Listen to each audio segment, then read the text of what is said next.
समझ में नहीं आ रहा। सर आगे एक एनकाउंटर हुआ है, क्या पूछे?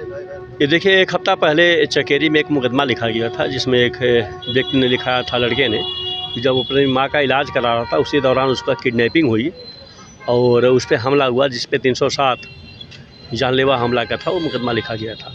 हमारे एसीपी उसकी चकेरी विवेचना कर रहे थे।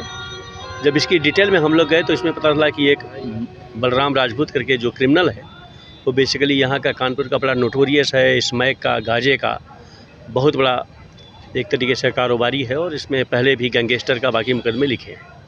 हम लोग ने इसकी पूरी डिटेल सर्विलांस की और जब पूरी टीम हमारी लगी उसमें हमने चकेरी को भी लगाया था, कैंट को भी लगाया था, हमारे सोरेल बाजार जो सर्विलांस में क्राइम पे काम करते हैं इनको भी लगाया गया।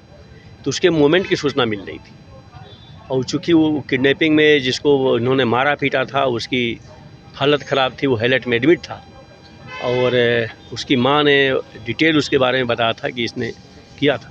हमारी टीम पूरी लगी रही। चूँकि ये मामला स्मैक का था, गांजे का था, तो जैसा कि आप सभी लोग जानते हैं कि हमारे पुलिस कमिश्नर कानपुर सर का विशेष अभियान है कि जो भी ऑपरेशन सुदर्शन के तहत इस तरीके के एनडीपीएस में लगे उन पर सख्त कार्रवाई की जाए। तो पुलिस कमिश्नर सर के निर्देश में और जो ऑपरेशन हमारा सुदर्शन है उसके तहत हमारी पूरी टीम लगी हुई थी। हमारी टीम को ये सूचना मिल रही थी कि मूवमेंट अभी भी कर रहा है यहाँ पे और सोरेल बाजार को भी इसकी डिटेल सूचना मिल रही थी। मेरे द्वारा इनको हिदायत दी गई थी कि चूँकि नोटोरियस हैं इन पे आप अलर्ट रहना। इन्होंने जब इनको इंटरसेप्ट किया तो इनके ऊपर इनके फायरिंग हुई और चूँकि ये जैकेट पहने हुए थे तो बुलेट प्रूफ जैकेट पे गोली लगी और फाइनली ये बचे और जब इन्होंने जवाबी कार्रवाई की तो उसको गोली लगी है, उसको हॉस्पिटल एडमिट किया गया है।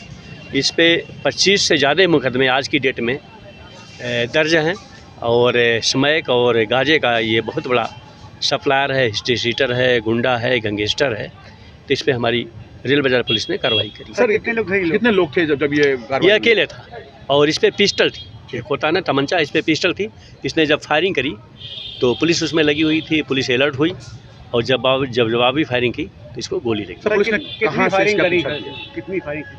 हम लोग एक हफ्ता पहले से लगे। जैसे ही चकेरी मुकदमा लिखा गया SC ST प्लस 364 प्लस 307 का और उसमें ये बात आई कि वही क्रिमिनल है जो स्मैक और चरस का सप्लायर है और उसी में इनमें गैंग में आपस में जब इनमें एक तरीके से डिस्प्यूट हुआ तो जो दूसरा था उसने मुकदमा लिखाया। तब से हम लोग लगे हुए थे, इनकी सर्विलांस की हमारी पूरी टीम लगी हुई थी।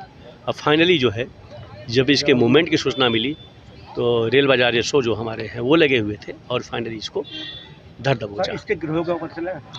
अभी आपने देखा कि कल 10 किलो हम लोगों ने चरस पकड़ा है और उसमें STF भी लगी हुई थी।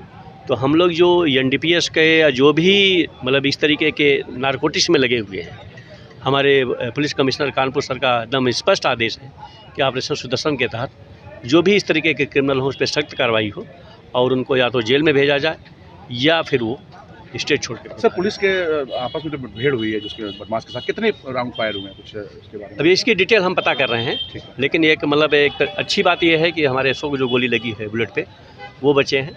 हमारी टीम पूरी लगी हुई थी, वो बची हुई है। चूँकि ये नोटोरियस है, अच्छा क्रिमिनल है और इस पर करीब 25 से ज़्यादा मुकदमे हैं और कानपुर के सभी लोग जानते हैं कि एक तरीके से हार्डकोर क्रिमिनल है। तो रेल बाजार पुलिस के तरफ बहुत अच्छी कार्रवाई की गई है।